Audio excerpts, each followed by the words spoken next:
జనరల్గా తెలంగాణలో ఒక పంచాయతీ నడుస్తూ ఉంటుంది, చీకటి ఒప్పందాల పంచాయతీ. అంటే బీఆర్ఎస్ వాడు కాంగ్రెస్ వాడితో, కాంగ్రెస్ వాడు బీజేపీ వాడితో, బీజేపీ వాడు ఇంకోతో, ఇట్లా ఈ చీకటి ఒప్పందాల ప్రోగ్రాం జరుగుతూ ఉంటుంది. అది ఏ రాజకీయ పైన చేస్తుంది, అందరూ నాయకులే చేస్తారు, అందరూ చేస్తుంటారు కూడా. గతం నుంచి కూడా చర్చ జరుగుతుంది. అంటే బయటికే ప్రజల ముందే తన్నుకుంటారు, లోపల అందరూ ఒక్కటే. అది రేవంత్ రెడ్డి కావచ్చు, ఇంకొకరు కావచ్చు. ఇలా విషయం ఏంటంటే, రేవంత్ అన్న ఇలా మాట్లాడి చాలా రోజుల తర్వాత గొంతు తెరిచిండు. నిన్న ఈరోజు అనుకుంటే 2 రోజులు. మరి జూబ్లీహిల్స్ లోట గెలుస్తారట కాంగ్రెస్ పార్టీ. అస్సలు ఎవరితో పొత్తు పెట్టుకోలేట వాళ్ళు, అసలు ఎవరితో పొత్తు పెట్టుకోలేదు.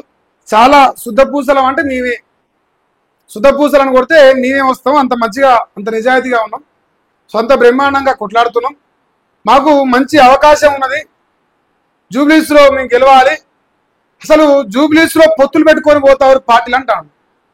కానీ ప్రజలు ఏమనుకుంటారు అనేది మ్యాటర్. ఈ రాష్ట్రంలో బీఆర్ఎస్ అదే రకంగా బీజేపీ పొత్తు ఉన్నాయని చెప్పేసి, కల్వకుంట్ల కవితను అరెస్టు చేయలేదని చెప్పేసి రేవంత్ రెడ్డి స్ట్రాటజికల్ గా బీఆర్ఎస్ ను డామేజ్ చేసి గతంలో అసెంబ్లీ ఎన్నికల్లో గట్టెక్కింది. సో అదే రకంగా ఈ రోజు కూడా సేమ్ టు సేమ్ అదే ప్రోగ్రామ్ తో గట్టెక్కడానికి ఒక ప్రయత్నం చేస్తుంది. దాన్ని ప్రజలు పసిగట్టాలి, మరి ముఖ్యంగా జూబ్లీహిల్స్ లో ఉండే ప్రజలు పసిగట్టాలి. సో మా అన్నయ్యలు ఏమంటున్నంటే, బీఆర్ఎస్ పార్టీ అట బీజేపీతో పొత్తు పెట్టుకున్నట. మరి రాష్ట్రం మొత్తం ఏమో రివర్స్ అంటారు. బీజేపీనే కాంగ్రెస్ తో ఎన్నడూ లేని, దేశంలో ఎక్కడా లేని పొత్తు పెట్టుకుంది కాంగ్రెస్ తో అని చెప్పేసి నిన్న దాకా చర్చలు జరిగినాయి. మా పార్టీలో ఉన్న మా మేధావులే మాట్లాడారు, కొందరు బయటికి వెళ్ళిపోయారు వాళ్ళు. ఇలా మరి నేనేమంటావునా, సరే బీఆర్ఎస్ బీజేపీ పొత్తు ఉన్నాయా లేవని ప్రజలు చెప్తారు, ప్రజలు డిసైడ్ చేస్తారు. కానీ ఇలా జూబ్లీహిల్స్ లో ప్రధానంగా ముస్లింల ఓట్లు ఎక్కువ ఉంటాయి. ముస్లింల ఓట్లతోనే అక్కడ న్యాయ నిర్ణేతలు అనేది ఉంటుంది, వాళ్ళే న్యాయ నిర్ణేతలు. ఎవరు గెలవాలి ఎవరు ఓడిపోయి అనేది వాళ్ళ ద్వారా డిసైడ్ అయిపోతుంది. మరి అంత పెద్ద ఎత్తున ముస్లిం సమాజం ఓట్లుంటే ఎందుకు జూబ్లీహిల్స్ లో ఎంఐఎం పార్టీ పోటీ చేస్తలేదు అనే చర్చ ప్రజలు అడుగుతున్నారు. మరి ఎంఐఎం పార్టీతోని రేవంత్ రెడ్డి చీకటి ఒప్పందం పెట్టుకున్నాడు అని చెప్పేసి అంటారు. ఇంకా నాలాంటి అయితే చీకటి దేని డైరెక్ట్ బాసాప్తం పెట్టుకోరు.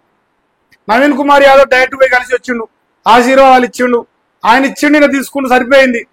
ఇక్కడ పిచ్చోళ్ళు అంటే ప్రజలు. ఇప్పుడు ఈ రాష్ట్రంలో ఎంఐఎం పొత్తున్నదా లేదా, చీకటి ఒప్పందమా, అది అంటారుగా, అది ఇంకా నాకేమో మంచి వస్తున్నాయా వాడబుద్ధి అయితే లేదు. ఇప్పుడు సంసార పక్షమా ఇంకా వేరే పక్షమా, సింపుల్ చెప్పాలంటే అది డైరెక్ట్ ఉన్నదా లేదంటే ఇండైరెక్ట్ గా ఉన్నదా, లీగల్ రిలేషన్ అన్నదా ఇల్లీగల్ రిలేషన్ అన్నదా ఎంఐఎంతో. నాకు డౌట్ రేవంతనా లీగల్ గా అనిపిస్తుంది కొంచెం అయితే నాకు. అంటే ప్రజలు చూస్తున్నారు, ఓకే ఎంఐఎం ఆయన ఫ్రెండ్లీ పార్టీ అని, ఆయన ఫామ్ హౌస్ లో పన్నాడు, ఈయన ఫ్రెండ్లీ పార్టీ అని నోటితో చెప్తాడు అంతే. సో ఎంఐఎం కాంగ్రెస్ ఒకటని ప్రజలు అంటారు. అది మరి లీగల్ అని అనుకుంటే ఇల్లీగలా కాదా మీరు చెప్పండి. ఇక ఎంఐఎంతో చీకటి ఒప్పందం అనే టైటిల్ అయ్యా, నేను అందుకే అదే టైటిల్ తీసుకునే రోజు. ఇక మరి మా ఆనిముత్యాల పలుకుల వలికే చిలుక, ఇక మరి ఏ పలుకుల వలికి కూడా చూడరు. ఇలా చాలా రోజులు యాక్టివ్ అయ్యింది. మరి ఏమాయరా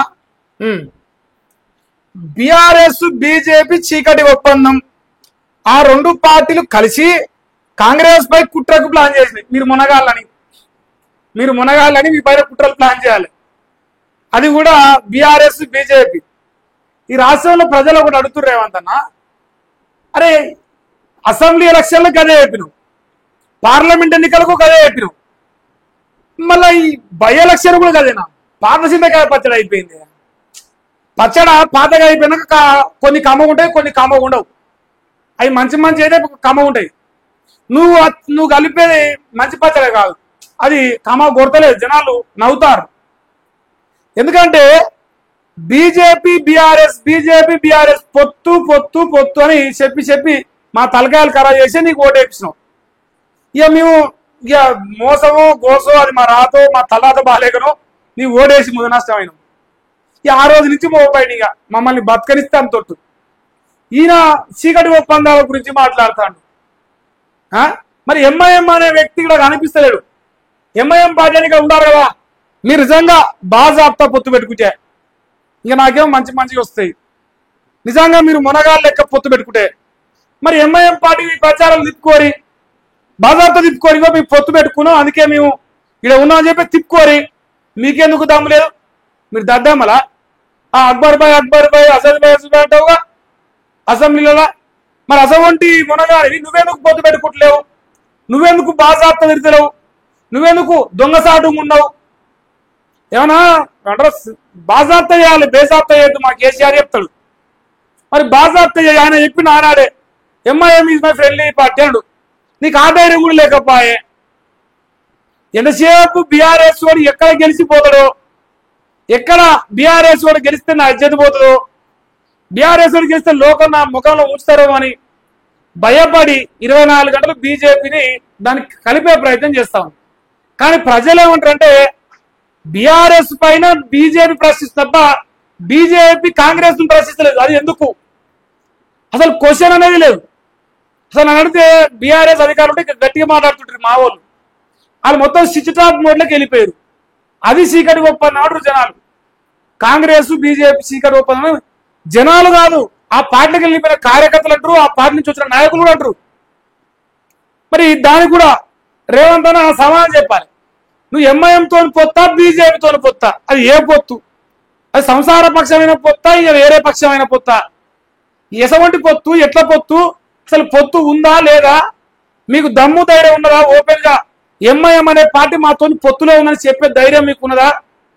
ప్రజలు అడుగుతున్నారు. ప్రజలకు సమాధానం చెప్పే గుండె ధైర్యం నీకుంటే అప్పుడు పొత్తుల సంగతి మారదాం.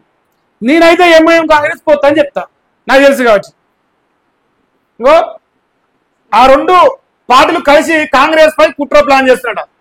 జూబ్లీలు ఉప ఎన్నికల్లో ఓట్లు చీల్చాలని చూస్తున్నాడ. అసలు ఓటు వేస్తున్నాడు కాంగ్రెస్ కి? కాంగ్రెస్ కు ఓటు వేస్తామంటారా? ముతి ముందల గొట్టం పెడతాడన్న సపోర్ట్ చేస్తుండా?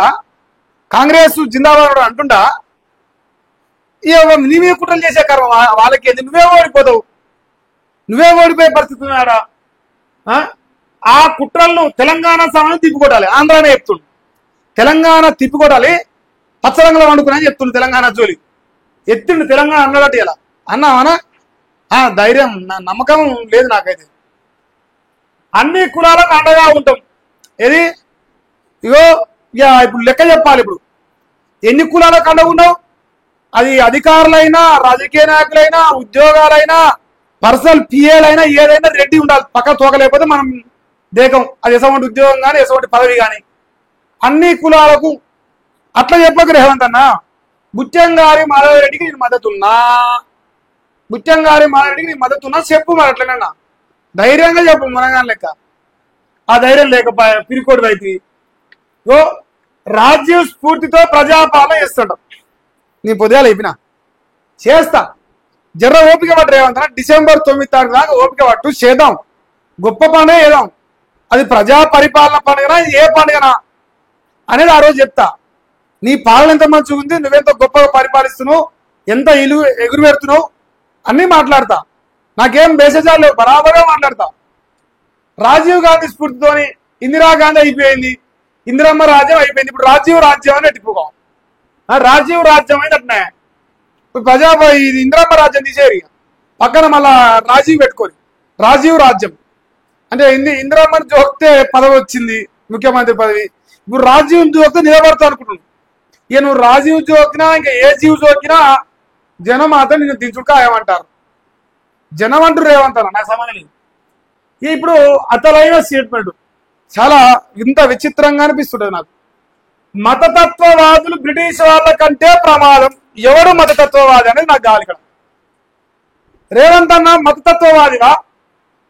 మతతత్వవాదులు బ్రిటిష్ వాళ్ళ కంటే ప్రమాదం. ఎందుకంటే ఇక నాకేమి మంచిగా వస్తాయి, చాలా చండాలంగా వస్తున్నాయి నా నోటికి, కానీ కంట్రోల్గా మాట్లాడుతున్నారు రేవంత్ అన్న.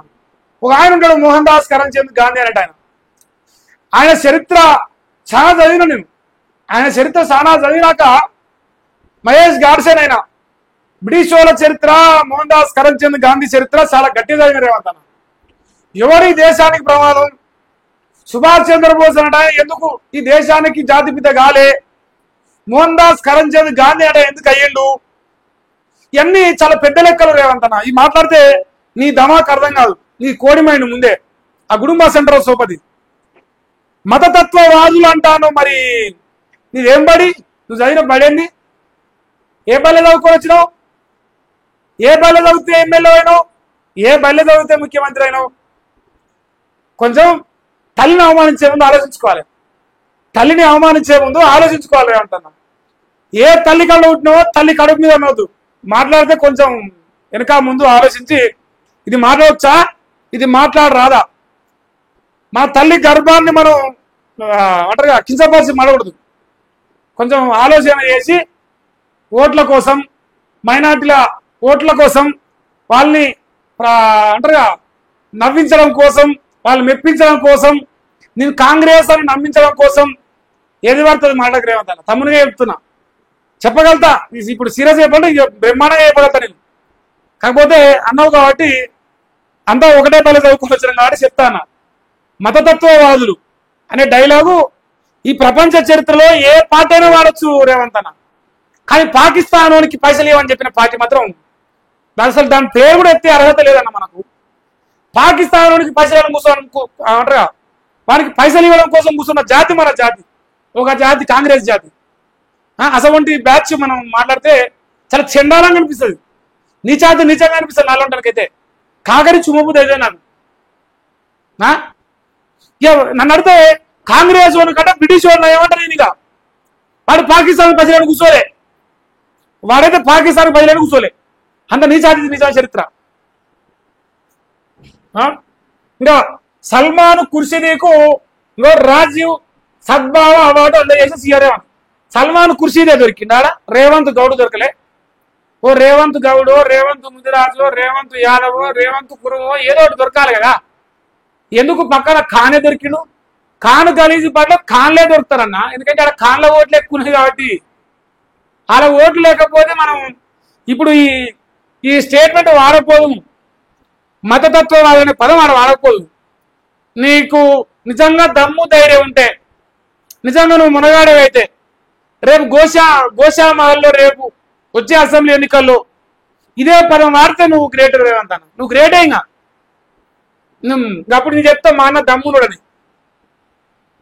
మొత్తానికైతే ఈ బీఆర్ఎస్ బీజేపీ చీకటి ఒప్పందం దేవుడేరు కానీ ప్రజలైతే కాంగ్రెస్ ఎంఐఎం సోపదని అంటారు. దీంట్లో నీకు భేషజాలు లేకుండా చెప్తా, అస్సలు డౌటే అక్కర్లేదు నాకు. ఇంకోటి, ఇప్పుడు ఈ రాష్ట్రంలో కాంగ్రెస్ పార్టీ యాదవులను కూడా జోకుతాను, ముస్లింలను యాదవులను టార్గెట్ గా చేసుకుంది. కానీ హిందువులను మాత్రం అవమానిస్తున్నది. అంటే హిందూ అనేటువంటి అంత సిగ్గు లేకుండా అంత కన్ను మూసుకొని ఓటేస్తాడా? బ్రిటిష్ వాడి కంటే ప్రమాదమైన వాడు ఎట్ట ఓటేస్తాడు రేపు? అంటే సిగ్గు లేకుండా ఓటేసుకోవడానికి నాకు సంబంధం లేదు, నేనైతే ఏకపోదును. ఇంకేంది, యాదవంకా కదరట, తెలంగాణ సదరట, హిందీ వచ్చింది. అయ్యో అన్న, ఇంగ్లీష్ అయిపోయింది, ఇప్పుడు ఉర్దూ మరి హిందీ. అబ్బా, నమ్మిన వాళ్ళ కోసం అండగా నిలబడే తత్వం యాదవులకు సొంతం. అందుకే మమ్మల్ని కుడిపించినావు. అన్న. యాదవ జాతికి ఒక పేరున్నది, నీ చిన్నతనానికి వెళ్ళింటా అన్న. యాదవులు నమ్మితే ప్రాణం ఇస్తారంటావు. ఆ నమ్మితే ప్రాణం ఇస్తే నువ్వు వాళ్ళని గొంతు కోసి పడేసినావు రేవంత్ అన్న. కేసీఆర్ ఇచ్చిన గొర్రెలు కూడా మాకు రాకుండా చేసిన కిరాతకులు నువ్వు చెప్పకు జరా దయచేసి రేవంత్ అన్న. నువ్వు కొన్ని మమ్మల్ని లేపితే ఇప్పుడు మా వాళ్ళు అంత రప్పున లేచే పరిస్థితి లేరు. నీయాసం ఉండడం అసలుకే లేవరు. ఇంకా నువ్వేంది, నీ కథ ఏంది తెలుసు కదా మా వాళ్ళకు. జోకుతాను బాగానే. సదర్ ఉత్సవాల్లో సీఎం రేవంత్ రెడ్డి సదర్ పండుగ పోయినావు. దీపావళి రేపు, సో రేపు దీపావళి పండుగ ఉంటుంది. ఇంకా రేవంత్ అన్న ఇప్పుడు సదర్ పండుగ అంటాడు. ఇక పోతాడు, ఇప్పుడు ఏడికైనా పోతాడు, ఏదని చెప్తాడు. ఎందుకంటే జూబ్లీ హిల్స్, రేపు జూబ్లీ హిల్స్కి వెళ్ళాలంటే 50 ఓట్లు మెజారిటీ ఆడ. యాదవులకు ముస్లింలకు ఇప్పుడు తోఫా వస్తుంది, ఇంకెందో ఆ భాషలు నాకు రావు. నేను హిందూగా పుట్టినా, నేను ముసల్మాన్గా పుట్టింటే మరి మా రేవంత్ లెక్క అవసరమైతే హిందీనో ఉర్దూనో వాళ్ళ ఓట్లు కావాలి కదా, మరి తప్పదుగా. అలా ఓట్ల కోసం ఏదైనా ఎర్రేసాలు వేయాలి. సో అందులో భాగంగా వేస్తాను. ఇప్పుడు హిందువులను అవమానించి మళ్ళీ హిందువులలో యాదవులను ఓట్లాడుతాను. ఇదే సిగ్గుమాలిన విషయం. అంటే ఇది అన్ని కొంచెం ఆలోచన చేసి మహేష్ గారిసే రేవంత్ అన్న ఎందుకు ఇంత ప్రేమ, ఎందుకింత గొప్పగా మాట్లాడుతున్నాడు అన్న గురించి అని మీరు గ్రహించుకొని దయచేసి మరి జర రేపు జూబిల్స్ మంచి రిజల్ట్ ఇదే. ఇగో మేము అందరం మీ మీదనే నమ్మకం పెట్టుకున్నాం. 118 నియోజకవర్గాలు మీ వైపు చూస్తున్నాయి.